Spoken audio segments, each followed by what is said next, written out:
चलिए, स्वागत है आप लोगों का आज एजुकेशन पे। अभी हम लोग देखेंगे हिस्ट्री का। ठीक है, हिस्ट्री का, हिस्ट्री क्लास 6 चैप्टर 1 है ना, एनसीईआरटी का। क्या, कहां, कैसे और कब। क्या, कहां, कैसे और कब की चर्चा जो हिस्ट्री के क्लास 6 के चैप्टर 1 में की गई है, उसी को हम लोग समझेंगे। ठीक है, चलिए तो आरंभ करते हैं हम लोग। देखिए, पहला बात क्या है, हिस्ट्री का शुरुआत, इतिहास का आरंभ। तो इतिहास है क्या? तो इतिहास जो है, इतिहास समय के साथ होने वाले परिवर्तन का अध्ययन है। इतिहास क्या है? समय के साथ जो बदलाव होता है उसका अध्ययन ही इतिहास कहलाता है। ठीक है, और इसमें क्या होता है, तो मानव समाज के सभी पहलुओं को शामिल किया जाता है। ठीक है, तो इतिहास है क्या? अगर आपसे कोई पूछे कि इतिहास क्या है, तो इतिहास, इतिहास क्या है? इतिहास समय के साथ, इतिहास समय के साथ होने वाले, इतिहास समय के साथ होने वाले परिवर्तन का अध्ययन है। ठीक है, इतिहास समय के साथ होने वाले परिवर्तन का अध्ययन है ना। और इसमें मानव विकास के, और इसमें मानव विकास के सभी पहलुओं का, मानव विकास के सभी पहलुओं का अध्ययन किया जाता है। ठीक है, अध्ययन किया जाता है। देखिए, इतिहास के बारे में, इतिहास के बारे में एक बात है, कहा जाता है क्या, इतिहास जो है अतीत और वर्तमान के बीच एक अनंत संबंध है। ठीक है, और एक अनंत संवाद है इतिहास। कहने का मतलब क्या है, हम जो आज करेंगे या हमारे पूर्वज जो पहले करके गए हैं, ठीक है, तो पूर्वज जो करके गए वो हम लोगों के लिए इतिहास है, और हम लोग जो करेंगे वो आने वाली पीढ़ी के लिए इतिहास होगा। ठीक है, तो इतिहास है क्या? इतिहास समय के साथ होने वाले बदलाव या परिवर्तन का अध्ययन है, और इसमें मानव विकास के सभी पहलुओं का अध्ययन किया जाता है। क्लियर है? ठीक है, अब बात क्या है कि किस तरह का परिवर्तन हम लोगों के जीवन में होता है। तो देखिए, राजनीतिक परिवर्तन होता है, सामाजिक परिवर्तन होता है, आर्थिक परिवर्तन होता है। राजनीतिक परिवर्तन कहने का मतलब क्या, तो बहुत पहले क्या था, जनपद का उदय हुआ है ना, जनपदों से इतिहास आरंभ हुआ हम लोगों का। तो कहने का मतलब राजशाही व्यवस्था थी। ठीक है,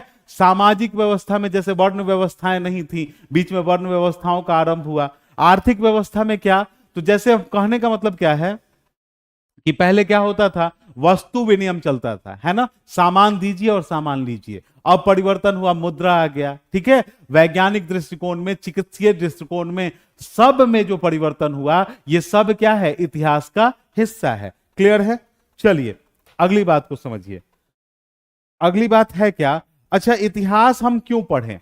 ये इतिहास जो है, इतिहास को पढ़ना क्यों जरूरी है? देखिए, इतिहास जब हम पढ़ते हैं, तो अभी हम आपको बताए हैं कि इतिहास पढ़ने के बाद क्या होता है, तो इतिहास ही यह बताता है, इतिहास क्यों पढ़ें।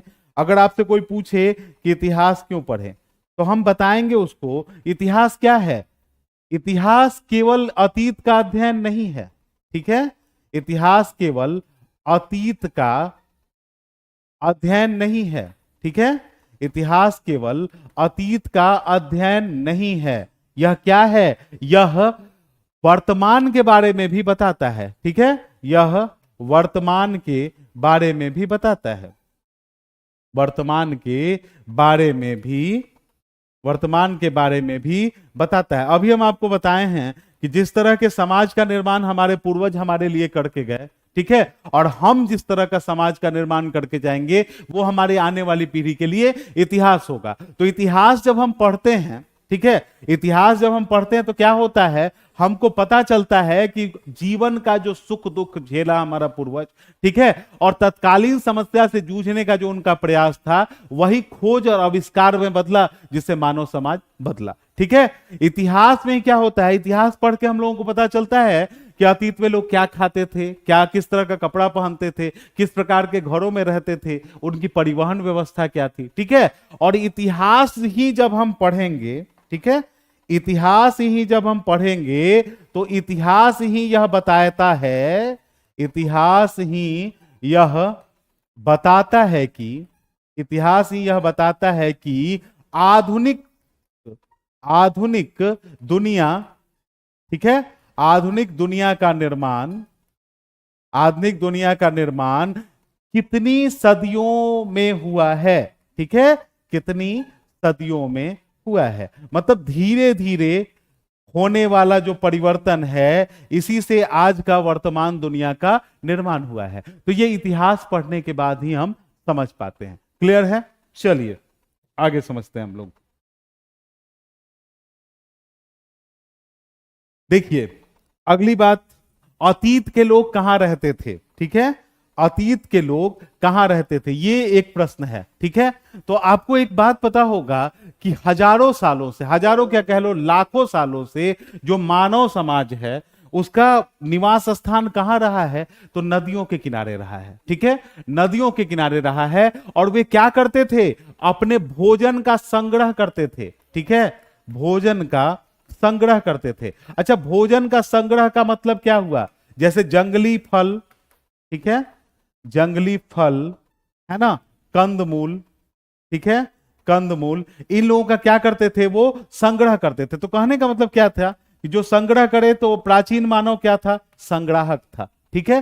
तो अतीत के ही अध्ययन से पता चला कि क्या थे, वो लोग भोजन का संग्रह करते थे, मतलब संग्राहक थे, ठीक है। और क्या करते थे, वे पशुओं का शिकार भी करते थे। क्लियर है? पशुओं का शिकार करते थे। और जो शिकार करेगा वो क्या होगा, आखेटक होगा, है ना। तो वो लोग क्या करता था कि एक तो नदी घाटियों के किनारे निवास करता था, और क्या करता था, संग्राहक था वो लोग जंगली फल फूल कंदमूल का, और पशुओं का शिकार करता था, तो आखेटक था, ठीक है। और जब आखेटक जो होगा वो क्या करेगा, तो जो आखेटक होगा वह क्या करेगा, तो आखेटक जो है हथियार बनाएगा, है ना, हथियार। तो इन लोगों का हथियार किस चीज का बना होता था, तो हथियार का निर्माण ये लोग करता था किस चीज से, तो पत्थर से, ठीक है, पत्थर से, लकड़ी से। क्लियर है?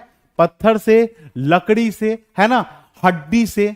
तो उन लोगों के हथियारों का निर्माण जो होता था वह पत्थर, लकड़ी और हड्डी से किया जाता था। यह बात तो समझ में आई आपके।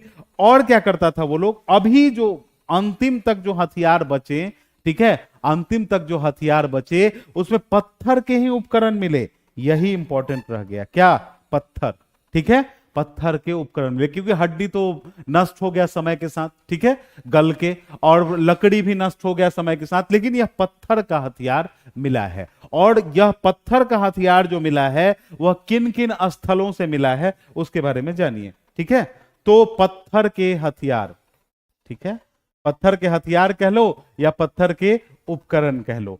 तो पत्थर के उपकरण मिले कहां से हैं, ठीक है, तो कुछ जगह है, ठीक है, कुछ जगह हैं, जैसे उत्तर पश्चिम में, हमारे उत्तर पश्चिम में, अभी पाकिस्तान में चले जाइए, ठीक है, उत्तर पश्चिम में, उत्तर पश्चिम में सुलेमान और किरथर की पहाड़ियां, सुलेमान और किरथर की पहाड़ियां, ठीक है, किरथर की पहाड़ियों से, सुलेमान और किरथर की पहाड़ियों से क्या मिला है, तो लगभग 8000 साल पहले के, ठीक है, लगभग कितना साल पहले, 8000 साल पहले, ठीक है, 8000 साल पहले गेहूं और जौ उपजाने का साक्ष्य मिला है।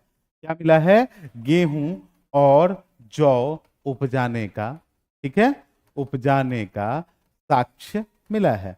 क्लियर है? तो मनुष्य द्वारा उपजाई गई पहली फसल कौन थी, गेहूं। उसके बाद किसका उत्पादन आरंभ हुआ, जौ का, ठीक है, यह मिला। उसके बाद आप एक बात जानिए कि विंध्य क्षेत्र के, विंध्य क्षेत्र के उत्तर से, ठीक है, विंध्य क्षेत्र के उत्तर से चावल उपजाने के साक्ष्य मिले हैं, ठीक है, चावल उपजाने के साक्ष्य मिले हैं। क्लियर है? विंध्य क्षेत्र के उत्तर से क्या मिला है, तो चावल उपजाने का साक्ष्य मिला है, ठीक है। और एक बात और ध्यान रखिएगा कि यह सब उपजाना, खेती करना कैसे संभव हुआ, तो पत्थर के उपकरणों के माध्यम से। ठीक है, इन्हीं उपकरणों के माध्यम से क्या हुआ, सुलेमान और किरथर की पहाड़ियों में लोग गेहूं और जौ उपजाना शुरू किए, खेती करना आरंभ किए। ठीक है, विंध्य क्षेत्र के उत्तर से क्या मिला है, चावल उपजाने का साक्ष्य मिला है। ठीक है, एक बात और आप देखे होंगे, नदी घाटियों के किनारे, हम बताएं आपको क्या कि नदी घाटियों के किनारे सभ्यताओं का विकास हुआ। तो सबसे पहली सभ्यता अगर भारत में मानी जाती है तो सिंधु नदी घाटी क्षेत्र में। ठीक है, सबसे पहली सभ्यता कहां, सिंधु नदी घाटी क्षेत्र में। और यह सिंधु नदी घाटी क्षेत्र में जो सभ्यता थी कितने वर्ष पुरानी है, तो 4700 वर्ष पुरानी है। ठीक है, सबसे पुरानी सभ्यता कहां, सिंधु नदी घाटी क्षेत्र में 4700 वर्ष पहले। अभी जो गंगा और उसकी सहायक नदियों के पास, गंगा और उसकी सहायक नदियों के पास, ठीक है, गंगा और उसकी सहायक नदियों के पास, क्लियर है, सहायक नदियों के पास, है ना, गंगा और उसकी सहायक नदियों में कितने साल पहले, 2500 साल पहले की सभ्यता मिली है। ठीक है, तो आप समझे अतीत के लोग कहां रहते थे, तो नदी घाटी के किनारे वाले क्षेत्रों में रहते थे। ठीक है, पत्थर के उपकरणों का प्रयोग करते थे और उत्तर पश्चिम में जो सुलेमान और किरथर की पहाड़ियां हैं वहां 8000 साल पहले गेहूं और जौ उपजाने का साक्ष्य मिला है। ठीक है, विंध्य क्षेत्र के उत्तर से चावल उपजाने का साक्ष्य मिला है। सिंधु नदी घाटी सभ्यता लगभग 4700 वर्ष पुरानी है। ठीक है, और ये गंगा और उसकी सहायक नदियों के पास कितने साल पहले, 2500 साल पहले सभ्यताओं का विकास हुआ। ठीक है, चलिए कुछ और बात इसके बारे में समझिए। कुछ और बात क्या है, तो लोग क्या करता था, अब सभ्यताओं का विकास हुआ तो एक जगह से दूसरे जगह जाना आना आरंभ हुआ।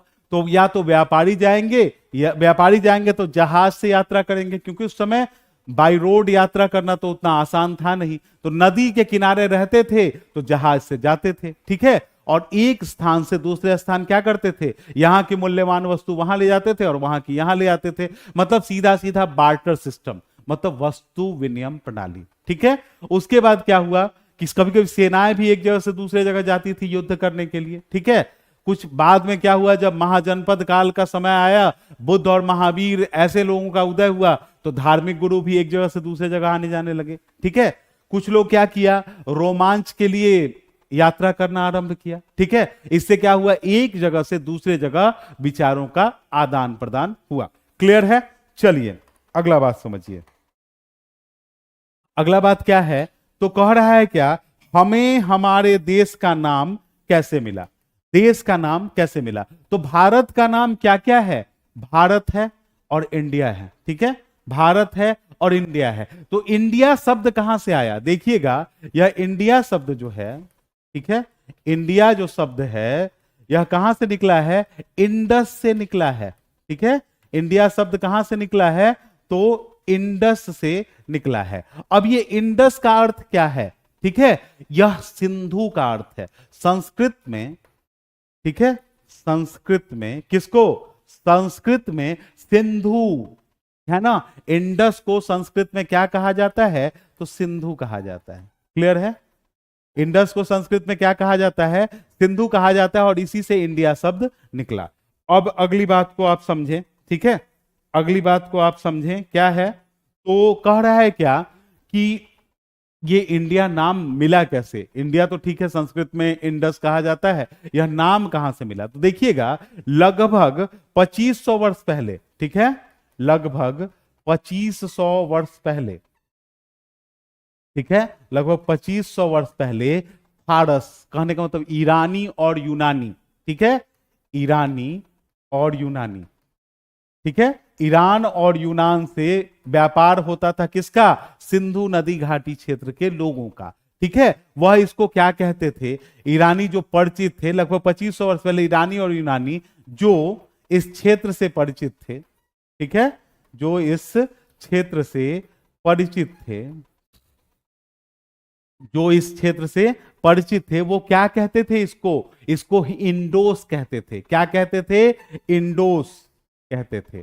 ठीक है, इंडोस कहते थे, तथा इसके पूर्व के क्षेत्र को, इसके पूर्व के क्षेत्र को, मतलब हम लोगों को, ठीक है, इसके पूर्व के क्षेत्र को क्या कहते थे, इंडिया कहते थे। ठीक है, इंडिया कहते थे। क्लियर है?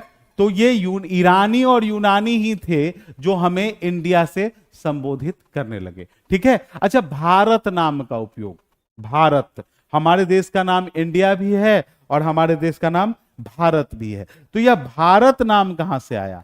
ठीक है, हमारे देश का नाम भारत कैसे पड़ा? तो देखिए, भारत पहले उन लोगों को, समूह को कहा जाता था जो उत्तर पश्चिम में रहते थे। ठीक है, और इसका उल्लेख, यह भारत का उल्लेख कहां है?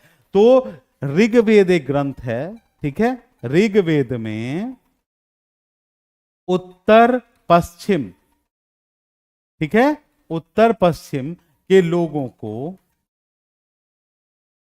के लिए, ठीक है, लोगों के लिए भारत शब्द प्रयोग किया गया। क्या शब्द प्रयोग किया गया? भारत शब्द प्रयोग किया गया। ठीक है, भारत शब्द प्रयोग किया गया और बाद में यह भारत शब्द जो है पूरे देश के लिए प्रयोग किया जाने लगा। ठीक है, बाद में क्या हुआ? भारत शब्द पूरे देश के लिए प्रयोग किया जाने लगा। क्लियर है? तो यह इंडिया शब्द कहां से आया है? तो यह इंडिया शब्द जो है वह इंडस से आया है और इंडस संस्कृत में, है ना, संस्कृत में इंडस को क्या कहते हैं? सिंधु कहते हैं। ठीक है, और ईरानी और यूनानी जो सिंधु नदी घाटी क्षेत्र से परिचित थे उसको क्या कहते थे? इंडोस, और इसके पूर्व के क्षेत्र को क्या कहते थे? इंडिया कहते थे। क्लियर है? चलिए, ऋग्वेद में उत्तर पश्चिम के लोगों के लिए भारत शब्द प्रयोग किया गया और बाद में यह क्या हुआ? पूरे देश के लिए उपयोग किया जाने लगा। क्लियर है? देखिए, इसमें हम लोग प्योर एनसीईआरटी क्लास 6 को देख रहे हैं। ठीक है, और जैसे जैसे क्लास बढ़ेगा वैसे वैसे चर्चाएं बढ़ेंगी, है ना, चर्चाएं बढ़ेंगी तो विस्तृत जानकारी प्राप्त होगी। अभी क्लास 6 के चैप्टर 1 में जो है उतनी ही बातें आपको समझाई जाएंगी। ठीक है, चलिए अगला चीज देखिए, है ना। अगला कह रहा है क्या? अतीत के बारे में कैसे जाने, मतलब अतीत की जानकारी हमको कैसे मिलेगी? तो देखिए, अतीत की जानकारी का क्या सोर्स है? पांडुलिपि है, अभिलेख है और पुरातत्वविद है। ठीक है, अब पांडुलिपियां क्या होती हैं?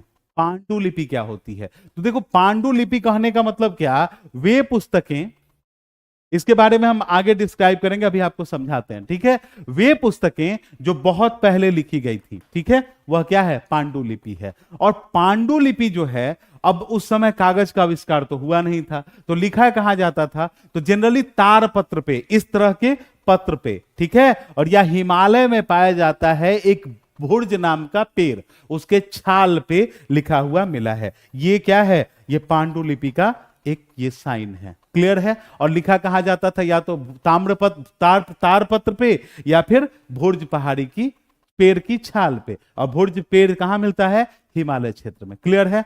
और यह देखो, अभिलेख, अभिलेख का मतलब क्या हुआ? अभिलेख कहने का मतलब है पत्थर या धातु, पत्थर या धातु जैसा कोई कठोर सतह हो, उस पर कोई राजा अपना आदेश लिखवा दिया ताकि लोग उसको देखे, पढ़े और उसका पालन करे, है ना।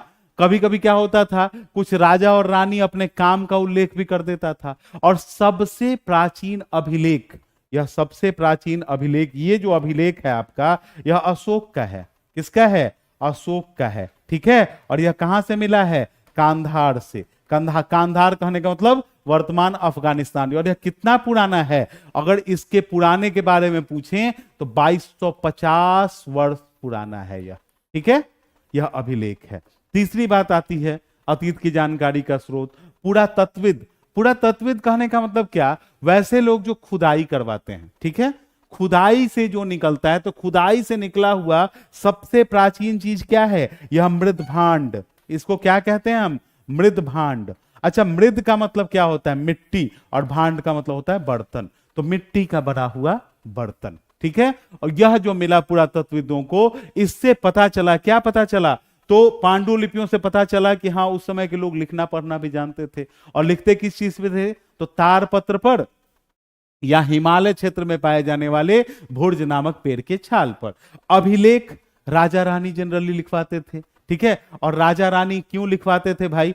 तो यह इसलिए लिखवाते थे ताकि क्या हो, लोग उसको पढ़े और उसको समझे। ठीक है, पत्थर, या फिर कह लो आप क्या, पत्थर कह लो और जनरली पत्थर पे ही और या किसी धातु पे ही लिखवाया जाने वाला लेख था। पुरातत्वविद क्या किए हैं, मृदभांड की खोज किए हैं। इससे पता क्या चला कि हाँ वो लोग किस तरह के बर्तन का प्रयोग करता था, क्या होता था। क्लियर है?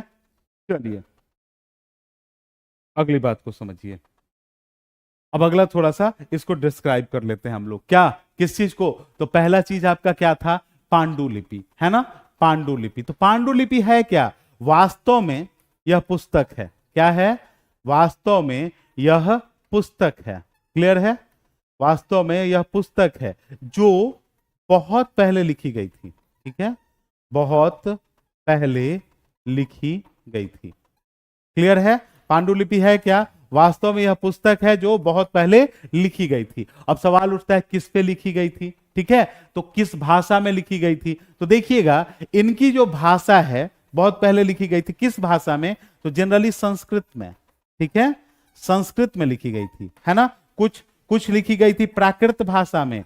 अब है प्राकृत क्या है भाई? तो प्राकृत है अपभ्रंश संस्कृत या आम लोगों की भाषा। अपभ्रंश संस्कृत या आम लोगों की भाषा। क्लियर है? और एक और लैंग्वेज में लिखी गई थी। कौन सी लैंग्वेज? तो तमिल लैंग्वेज में।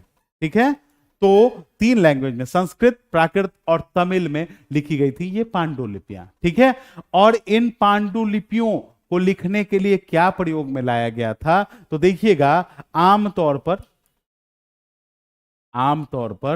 ताम्रपत्र, ताम्रपत्र या हिमालय में उगने वाली बुर्ज वृक्ष की छाल। ठीक है, बुर्ज वृक्ष की छाल, ठीक है, पर लिखी गई थी। क्लियर है?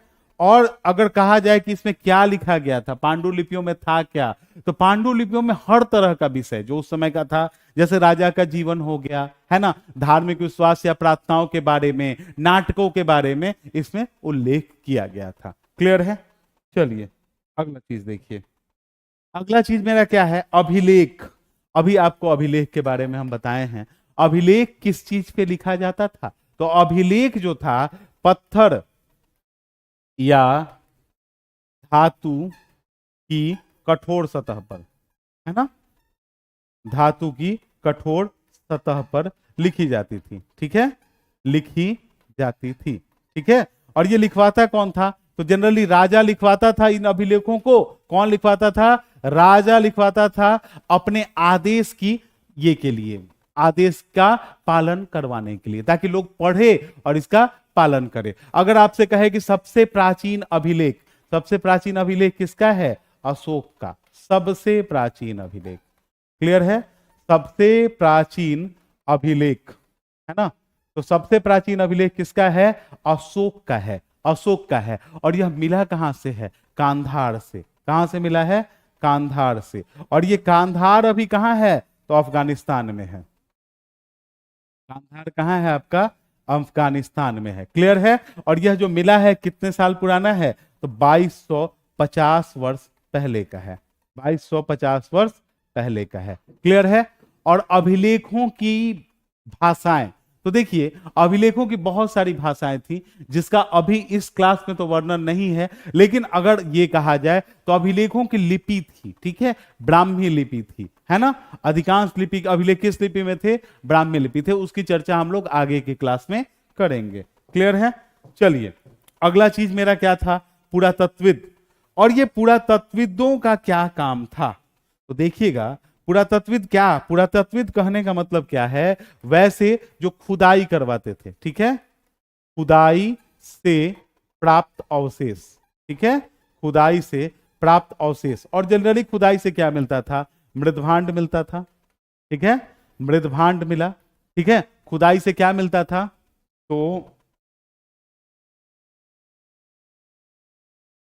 खुदाई से क्या मिलता था? तो मृदभांड। ठीक है, मृदभांड मिलता था। तो मृदभांड मिला है, सिक्का मिला है ना। और इनका खोज करके क्या हुआ? ये पुरातत्वविद का, आर्कियोलॉजिस्ट, इनका काम क्या था? खुदाई से प्राप्त अवशेष जैसे मृदभांड, सिक्का, ठीक है, इसका क्या करते थे, इसका अध्ययन करके, है ना, खुदाई से प्राप्त अवशेषों का क्या करके, अध्ययन करके, ठीक है, खुदाई से प्राप्त अवशेषों का अध्ययन करके, है ना, अध्ययन करके उसका विश्लेषण करते हैं, ठीक है, और पुरातात्विक अवशेषों को क्या करते हैं, संरक्षित रखते हैं, ठीक है। ये जो हमारा चीज था, ये सारी बातें जो आपने पढ़ी, ठीक है, ये क्या था, तो ये आपके पहले चैप्टर का सारांश था, ठीक है, ये पहले चैप्टर का क्या था, सारांश था। अब हम लोग क्या करेंगे, तो एनसीईआरटी के वास्तविक पेज को देखेंगे एक बार, ठीक है, एनसीईआरटी के वास्तविक पेज को एक बार देख लेते हैं। क्लियर है? चलिए, तो एनसीईआरटी का वास्तविक पेज, ये हम लोगों के सामने एनसीईआरटी क्लास 6 का वास्तविक पेज खुल गया, है ना। अब हम लोग थोड़ा सा एक बार इसको देखें। देखिए, इसमें जो अध्याय 1 है, इसका प्रारंभिक कथन क्या कर रहा है, क्या, कब, कहां और कैसे, ठीक है, क्या, कहां, कब और कैसे, वही बात जो हम आपको बताए हैं। चलिए, इसमें कैसे ये किया है, तो इसका कहने का मतलब क्या है, देखिए एनसीईआरटी किताब का एक रूल है, यह एक कहानी के माध्यम से समझाता है। तो इस कहानी में क्या किया है कि एक रसीदा नाम की लड़की का जिक्र किया है, ठीक है, एक रसीदा नाम की लड़की का जिक्र किया है जो अखबार पढ़ रही थी और एक सुर्खी पर उसका नजर पड़ा 100 साल पहले। सोचने लगी कि यह कोई कैसे जान सकता है कि इतने वर्ष पहले क्या हुआ था, कैसे पता लगाएं, यह जरूरी है। तो वो बोली कि कल जो हुआ था वह रेडियो सुन के पता लगाया जा सकता है, या टीवी देखा जा सकता है, या पेपर भी पढ़ा जा सकता है, ठीक है।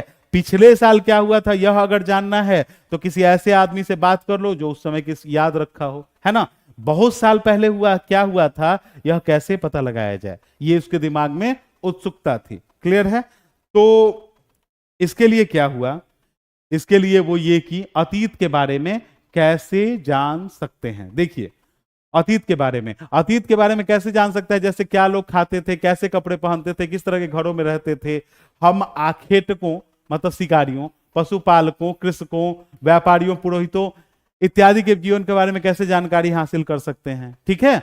यह भी पता कैसे करें कि उस समय के बच्चे कैसे खेलते थे या क्या करते थे, तो लोग कहां रहते थे, ठीक है। तो अभी हम आपको पढ़ाए हैं पीछे कि लोग कहां रहते थे, नदी घाटियों के किनारे रहते थे। तो देखिएगा, यह जो हमारा पेज है ना, इसमें कह रहा है कि मानचित्र पृष्ठ 2 में है, जिसमें नर्मदा नदी का पता लगाना है, जहां कई लाख वर्ष पहले लोग कहां रहते थे। देखिए, कई लाख वर्ष पहले से लोग इस नदी के तट पर रहते थे, ठीक है। कुशल संग्राहक थे, हम आप लोगों को बताए हैं, जो फल फूल का संग्रह करे वह संग्राहक था, ठीक है। देखिए, फलों और जंगल के अन्य उत्पादों का संग्रह किया करते थे। जानवरों का आखेट, शिकार, तो वह क्या होगा, आखेटक होगा। क्लियर है? चलिए, अगला पेज पढ़िए आप, है ना। अगला पेज कह रहा है क्या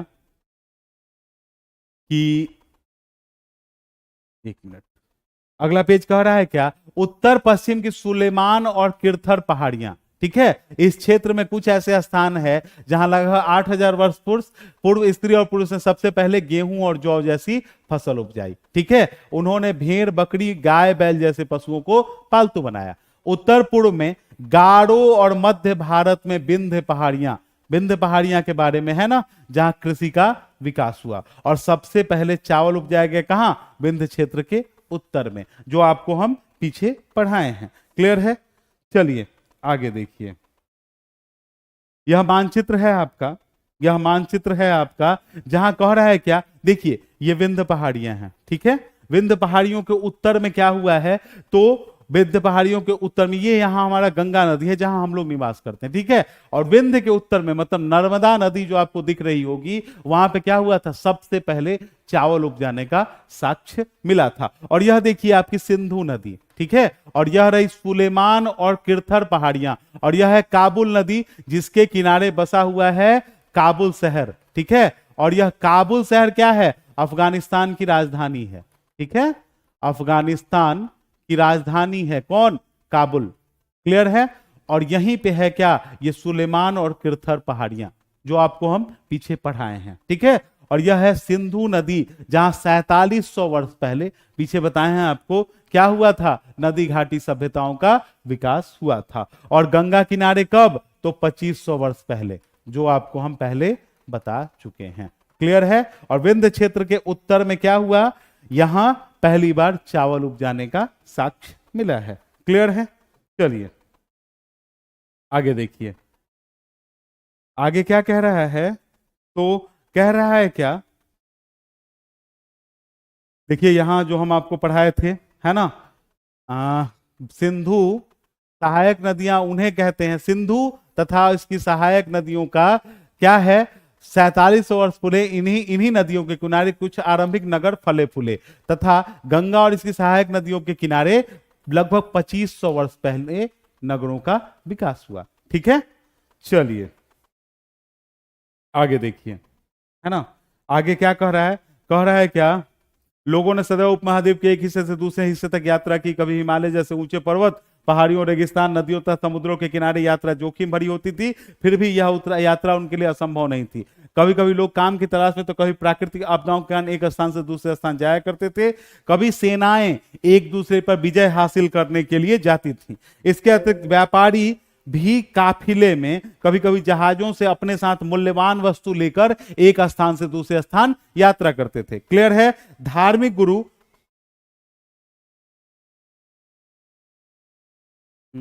गुरु लोगों को शिक्षा और सलाह देते हुए एक गांव से दूसरे गांव तथा एक गांव से दूसरे गांव तथा एक कस्बे से दूसरे कस्बे जाया करते थे। कुछ लोग नए और रोचक स्थानों की खोजने की चाह में उत्सुकतावश भी यात्रा किया करते थे। इन सभी यात्राओं से लोगों को क्या हुआ, एक दूसरे के विचारों को जानने का अवसर मिला। क्लियर है?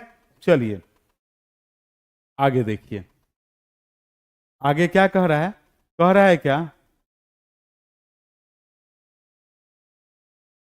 देश का नाम, है ना, देश का नाम, तो भारत का नाम क्या क्या है, इंडिया है और भारत जैसे नामों का प्रयोग किया जाता है। तो देखिएगा यहां इंडिया शब्द कहां से आपको बताए हैं, इंडस से निकला है, जिसे संस्कृत में क्या, सिंधु कहा जाता है। ठीक है, ईरान और यूनान, लगभग 2500 वर्ष पहले उत्तर पश्चिम की ओर से आने वाले ईरानी और यूनानियों ने सिंधु को हिंदोस अथवा इंडोस और इस नदी के पूर्व में स्थित भूमि प्रदेश को क्या कहा, इंडिया कहा, जो आपको हम पीछे बता चुके हैं। क्लियर है? और यहां देखिएगा भारत नाम का प्रयोग उत्तर पश्चिम में रहने वाले लोगों को कि एक विशेष समूह के लिए किया जाता था। इस समूह का उल्लेख कहां है, तो संस्कृत के कृति ऋग्वेद में। बाद में इसके लिए इसका प्रयोग किसके लिए होने लगा, पूरे देश के लिए होने लगा। ठीक है, चलिए आगे देखिएगा, आगे क्या कह रहा है, कह रहा है क्या, अतीत के बारे में कैसे जानें। देखिएगा यहां अतीत के बारे में हम जानकारी के लिए आपको बताए हैं पांडुलिपि के बारे में।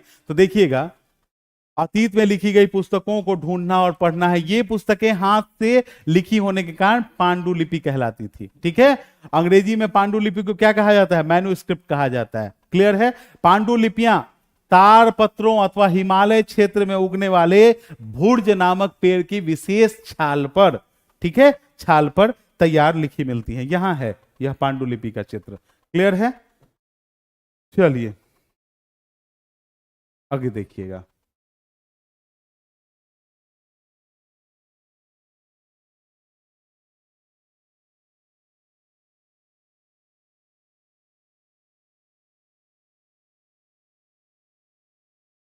चलिए आगे देखा जाए, है ना।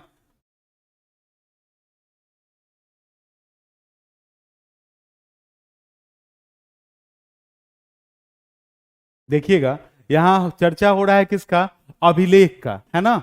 यहां किसका चर्चा हो रहा है, अभिलेख का। तो यह अभिलेख का फोटो है और ऐसे लेख पत्थर अथवा धातु जैसी अपेक्षाकृत कठोर सतहों पर उत्कीर्ण किए मिलते हैं। कभी कभी शासक अथवा अन्य लोग अपने आदेशों को इस तरह उत्कीर्ण करवाते थे ताकि लोग क्या करें, उन्हें देखें, पढ़ें और उनका पालन कर सकें। ठीक है, कुछ अन्य प्रकार के अभिलेख भी मिले हैं राजा और रानी के क्रियाकलापों वाले। ठीक है, चलिए यहां देखिए अशोक का अभिलेख, 2250 वर्ष पुराना यह अभिलेख कहां, वर्तमान अफगानिस्तान के कांधार से प्राप्त हुआ है। यह अभिलेख किसका है, अशोक नामक शासक के आदेश पर उत्कीर्ण कराए गए थे। ठीक है, चलिए आगे देखिए, ये हो गया, हम लोग आगे बढ़े थोड़ा सा, है ना।